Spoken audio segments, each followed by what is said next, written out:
imbis na ito ay kabit, yan ang sambit. Pipiliin mo ba ang panindigan ng kasinungalingan mo? Yung tipong masaya ka na, nasasarapan ka na, pero ikaw yung ginawang pampalasa. Kabit, 5 litra, pero nakakasira na. Ayaw mong tawagin ito, pero ginawa mo at pinagpatuloy mo. Kung sa teleserye may bida at kontrabida, sa relasyon naman may original at kirida.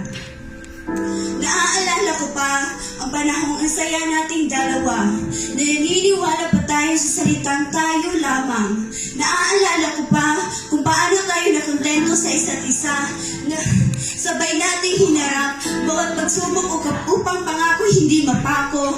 Sabay nating binuo bawat pangarap at pangako. Mga katagang ating binitawan na para bang tayo nanumpa na tayo magsasama hanggang sa ating pagtanda, na sa bawat sitwasyon ako ang pipiliin mo. Sa pag-ikot natin sa ating lugar, hindi alintana kung gaano kalayo tatahakin bawat distansya, at may pagtunguhan na sana, kaso may pumara. Isang babae ng hilos ay dalagang Pilipina, na daig pa si Maria Clara, nakakasilaw ang ganda, mapupulang labi, pero makate. Humarap ka pa, kahit alam mo wala ng lugar, ang daming tao sa mundo, doon ka pa sa may mundo na. Tinukso dahil nagpapatukso, ginapang dahil nagpapagapang. Yung tipong balawang makamandag, yung tipong gusto mo na matinong babae, pero humanap ka pa rin ng mababang klase. Yung tipong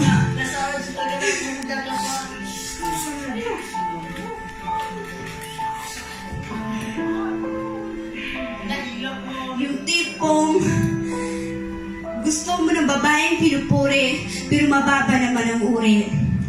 Yung tipong may greatest white caramel ka na, pero humanap ka pa rin siya. Agoy, sakita. Pero natural na siguro yung pagiging bobo. Kasi nga, nandyan na ako. Kaso hindi mo pa pinili.